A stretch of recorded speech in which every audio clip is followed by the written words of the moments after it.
se reorganizó esto, o no se reorganizó nada, no significó nada. Bueno, cuando terminó la dictadura, ellos salieron con un decreto o algo así que hizo Elwin, que les permitió salir. Entonces salió primero mi mamá en marzo del 90 y mi papá en septiembre del 90.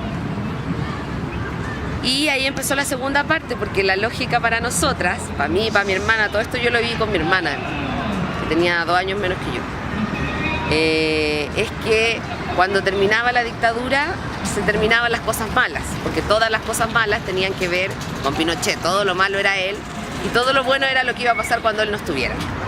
Pero en realidad no fue así, porque la vida es harto más compleja.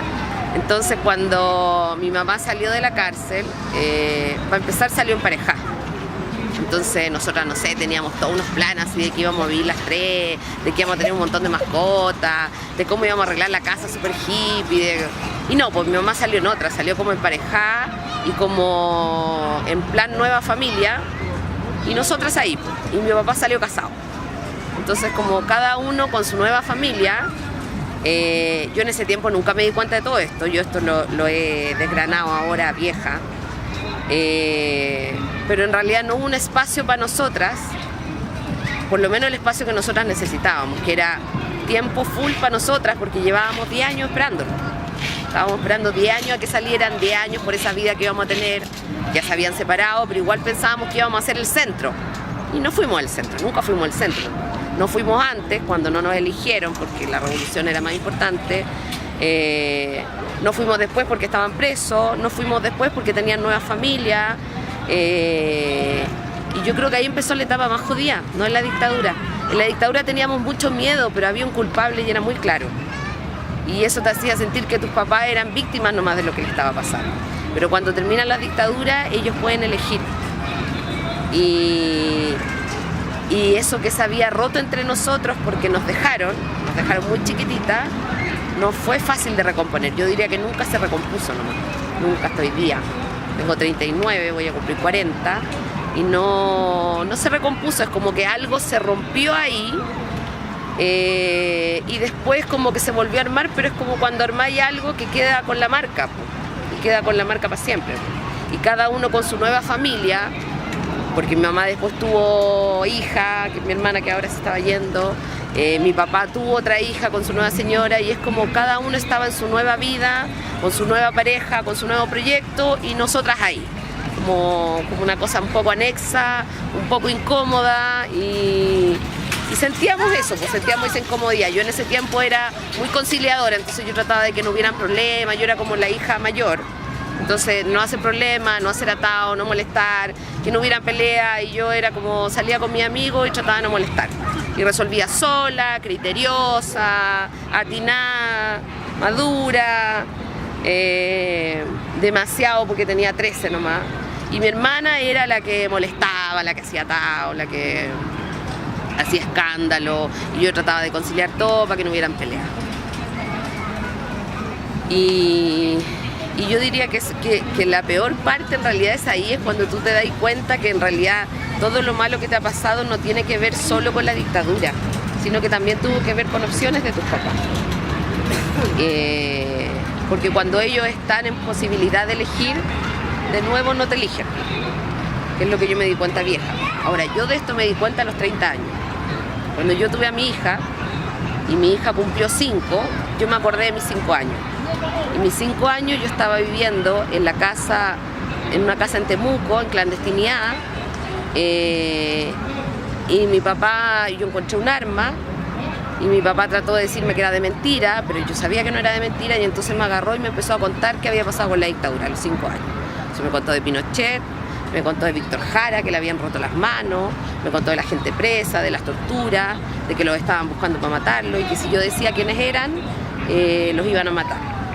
Entonces, como cuando yo me acordé de eso y vi a mi hija de 5 años, pensé, ¿cómo a los 5 años le podéis decir algo así a una niña? O sea, es una guagua, no tiene por qué entender, no tiene por qué hacerse cargo.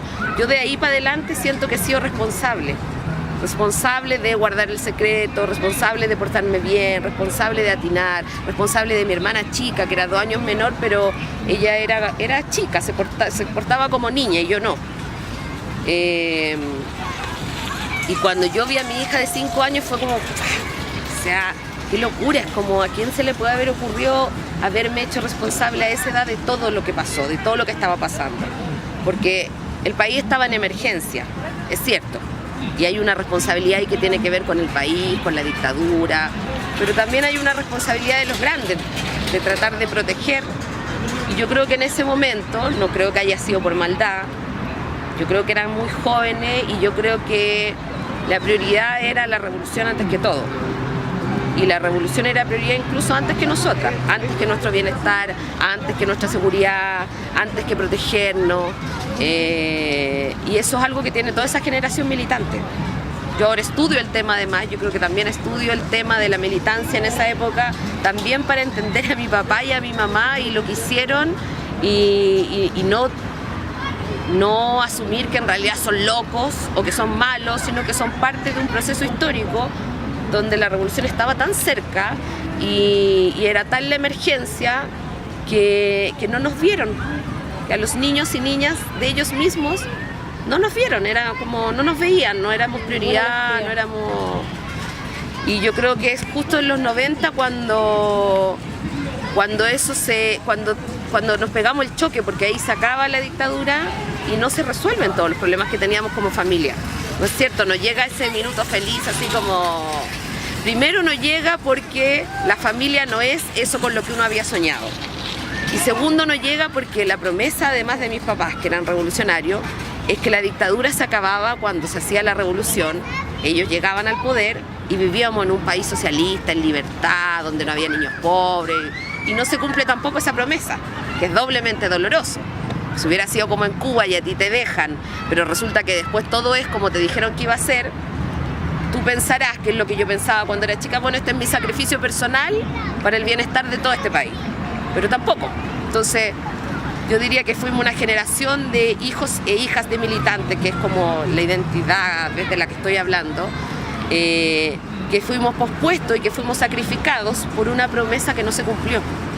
Porque además lo que teníamos después de la alegría ya viene era un país de mierda, donde a nadie le interesaba acordarse. En los 90 yo dejé de contar esta historia, o sea, yo en pocos lugares contaba que mis papás eran presos y venían recién saliendo porque no era bien visto.